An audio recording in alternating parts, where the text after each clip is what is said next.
So yun na nga no, at update tayo dito sa labas ng bahay ni Tatay Digong ni Ma'am Hanelet Avancenia and Miss Kitty Duterte. So itong bahay ho nila yan, kulay green. Binabantayan, ibig ko sabihin, update ho tayo dito ngayon at ipakita ko sa inyo dyan sa mga nagtatanong kumusta na nga ba ang bahay ni Tatay Digong ngayon, ngayong araw na ito, like May 1 no, May 1, 2025. Kasi nga kanina, ito meron tayo ditong sa Facebook page na meron nga siyang natanggap no na balita tungkol sa sinabi ni Kitty Duterte na meron nga ngayong araw na to no is merong nakaschedule na pumunta dito sa mga bahay ng mga Duterte dito sa Davao City. So just in case na ibig ko sabihin may mga pupunta dito no, so maaaring sila Tory or mga tao ni Tory no, so gagawa ng pag-search or magse-serve ng search warrant dito sa sa mga kabahayan ng mga Duterte. So sabi according is 3 bahay daw ang gagawa ng ng paglusob, pag-search. So kaya andito ngayon ang mga tao, kita niyo naman andito ulit nagbabantay no. So ako for example, dapat nasa birthday party ako ngayon no. So barak sana magdamagan, magumagahan, pero pinili kong magpaalam kasi nga kailangan kong idagdag ang aking sarili dito as bilang no ng presensya ng Davaoenyo mga Duterte supporter na dagdag no na magbantay dito. So syempre shout out diyan sa mga tropa ni General Tory, shout out diyan sa tao no na naka-assign ngayon na mag-lead no sa grupo na magse-search dito sa bahay ng mga Duterte dito sa Davao City. So shout out ho sa inyo. Ito lang no, I just want you to know na ang mga taga Davao ay hindi kami natutulog. Oo, totoo yan no. Kung yung mga nagdaang araw nakita nyo man na wala nang masyadong tao rito, so hindi totoo yun no, ang mga tao kasi wala kang makikita, mga 5, 4, 6 kasi yung iba natutulog nasa gilid ng nasa kung saan lang naman natutulog no, nasa likod ng mga tarpaulins no, ganun. And kapag nga sabi ko sa inyo, di ba, na I'm talking sa inyo diyan mga diyan tropa ni Tory BBM. Sinasabi ko sa inyo na huwag kayong wag niyo isipin na wala man kayong nakikitang masyadong tao sa aming mga update in the live and mga update vlog dito sa lugar. But it doesn't mean na natutulog na kami, pinabayaan na namin ang bahay ng mga Duterte. It doesn't mean na hindi na kami dito nagmamatsyag sa inyong maaaring paglosob anytime of the day no. So ngayon kita niyo naman dito no? So ito na yun, nagresulta na yung sabi ko sa inyo na isang lang kami, isang tawag lang, isang live lang no, kahit isa lang ang mag-live dito no. So gaya nito kanina si for example si Paulo Lino Canilio T no. So sabi niya nag-live siya, tapos ang ginawa ni ni Luminous by Trixie Cruz Angeles, shinare niya. So shinare. So hanggang ang mga taga Davao City is na-notify. And ito na, lumusob. Kita niyo naman, diba? May mga tao na ulit ngayon napunta dito. So ito po yung latest update na yan sa bahay ni Tatay Digong dito sa Daniel Luisa subdivision sa Davao City. So ang according daw sabi ni Kitty Duterte ay nasa 3 bahay daw talaga yung pinaka-punterya, pinaka-target ho nila. So ngayon, sino ba yung kanino ba yung bahay, 4 na bahay na yon no? So hindi na kailangan i-memorize yan. Alam na natin yan. Sino ba ang gusto nilang matalo ngayong eleksyon? Siyempre si BP Sara Duterte, hindi pala si BP. So sino ba ang gusto nilang matalo, di ba? Sa eleksyon na to, or dayain man lang. Pero kaso nga lang ang pandaraya, although kaya naman lang gawin yun kasi alam naman natin na makapangyarihan ang administrasyon ngayon, kahit bawal ay kahit imposible at bawal, kaya lang gawin no, gawing legal, baliktarin kasi alam niyo naman talaga ang gobyerno ngayon ni PBBM. And yan na nga no, bali sino ba yung 3 na yun na gusto lang i-search no? Kasi planting evidences yan, panigurado, malinaw yan sa alas 4. Lalagyan na lang ng bolt gold bar no, para sabihin na may pala to dito di ba?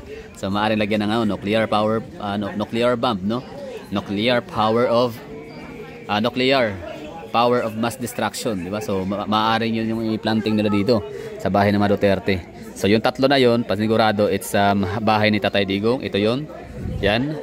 Tapos yung pangalawa is bahay ni Mayor Basti Duterte na tatakbong Vice Mayor ng Davao, and Paulo Duterte no, congressman si Kong Pulong.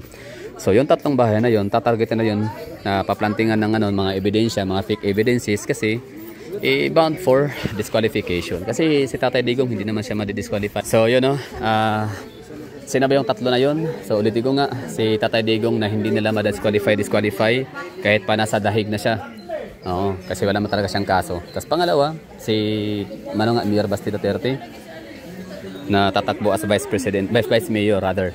And kung Pulong Duterte naman as re-electionist, no, or magpapa-re-elect siya this coming May 12 para sa posisyon na tawag nito, congressman, no, representative. So ngayon, yung tatlo na yung kasi na posisyon, yun yung pinaka tinatarget ngayon ng PBBM na mawala sa mga Duterte. Kailangan natanggal ang kapangyarihan. Although ang kapangyarihan naman talaga ng mga Duterte, hindi naman talaga yung posisyon, no, kundi yung mga tao talaga. Tayo yung power. Kaso nga lang talaga, masyado tayong minamaliit, ina-underestimate, masyado tayong nilo-lockdown itong administrasyon ng PBBM ngayon, no. Kaya ang ginagawa nila, no, kailangan i-dethrone, or ibig sabihin tanggalan ng kapangyarihan ang mga Duterte, no. Kailangan matanggalan nila ng posisyon sa gobyerno para mas madaling mapatanggal, mas madaling magawa yung kanilang mga gusto ng mga ninanais nila, no. Talagang demolition job talaga to ng mga Duterte. Kasi kapag wala na sa kapangyarihan ang mga Duterte, hindi na mayor, hindi na congressman, hindi na vice mayor, hindi na vice president. So napakadali nilang ipakulong, di ba? Kasi wala tayong matatawag na immunity, di ba? Kita mo, 'di ba, si Pangulong Rodrigo Duterte, pwede naman siya dito sa Pilipinas i-detain, 'di ba?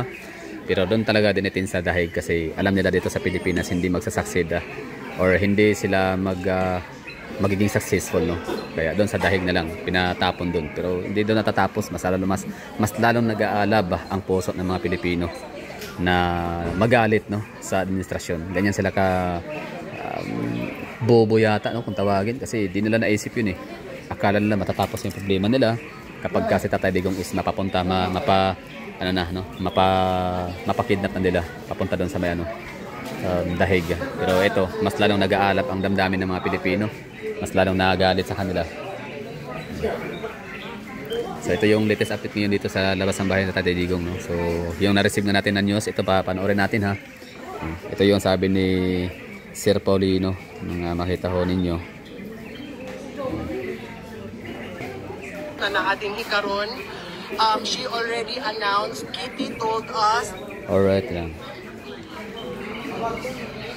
Hello, maayong gabi sa tanan. So naami karon sa balay ni Tatay Digong earlier today. If you can help me share, sa karon we just got a call from Kitty Duterte. Si Kitty just called the team.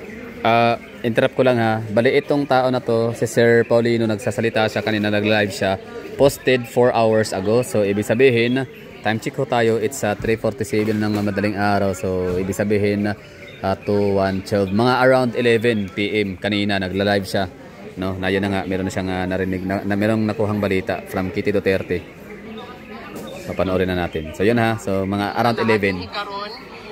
She already announced, Kitty told us, Kitty Duterte announced that they left the house already at this hour. Nilakaw na sila, nagtingita na sila ng attorney. And Kitty told us, specifically, personally over the phone, na naay mo abot sa tanan balay ni Tatay Digong. So we need help from the... sa daan. We need help kay gamay lang mi karon dinhi sa balay ni Tatay Digong.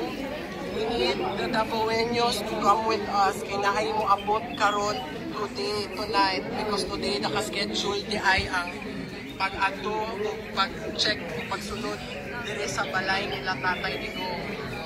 Please, if maaari mo. So yun, ako'y nananawagan ngayon na kung sino man ang nakapanood dito ngayon sa update na to, pwede kayong pumunta dito, ha, kasi anytime of the day pupunta dito ang tropa nga ni Tory, no, tsaka ni PBBM, mga tao. So merong naatasan na pupunta dito ngayon. So targeted ang tatlong bahay, no, ng mga Duterte, o tatlong bahay ni Tatay Digong. So maaaring ito isa talaga to sa pinaka main priority na, kasi ito yung bahay ni Tatay Digong. Ito yung pinaka recent na kailangan residence. Nakatira nga sila ni Kitty Duterte at si Ma'am Hanelet Abansinia. Tapos pangalawa naman ay si doon kay Kung Pulong sa Katulunan. Tapos pangatlo kay Mayor Basti Duterte. So yun lang siguro ang update natin dito. So marami man tao? Yes, the answer is marami. So, syempre hindi lang naman mga pro Duterte ang nakiki-update natin ngayon dito tungkol sa lugar, no?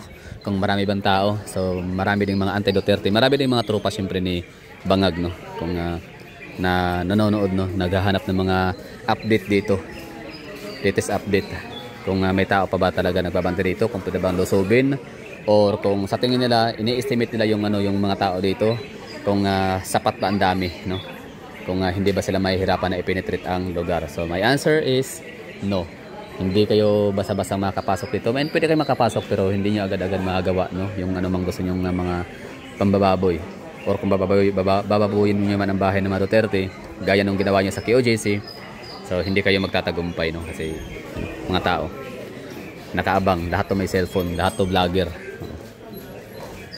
So may mga ano pa, no, syempre pinakaunang magresponde dito yung mga taga Poblacion District, Davao City, syempre, no.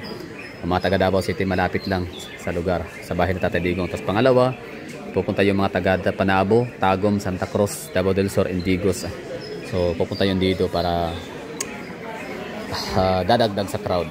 So yun lang, no. So sa mga naghahanap diyan ng update sa Davao City, sa bahay ni Tatay Digong, latest update sa crowd. So, mga naghahanap na update ng mga tao ni PBBM nga. So, ito po yung crowd dito. Marami din to, no? Konti lang sa inyong paningin, pero subukan nyo na pumunta dito, no? Baka nakalimutan nyo na nanggigigil ang mga taga Davao talaga sa kay Torre. Kaya good luck na lang. So, hindi natin ma-assured, no, ang inyong kaligtasan dito kapag kayo pupunta. So, good luck. So, kaligtasan, no? Hindi ko sinabi na ang tinutukoy ko doon na kaligtasan is maaari kayong mabukulan. O totoo, di ba? Mga tao hindi natin makokontrol, di ba? Kahit pasabihin dito na maximum tolerance, no? Show no restraint sa pagdalosob ng mga tropa or sa mga na-assigned, no, ng may PBBM.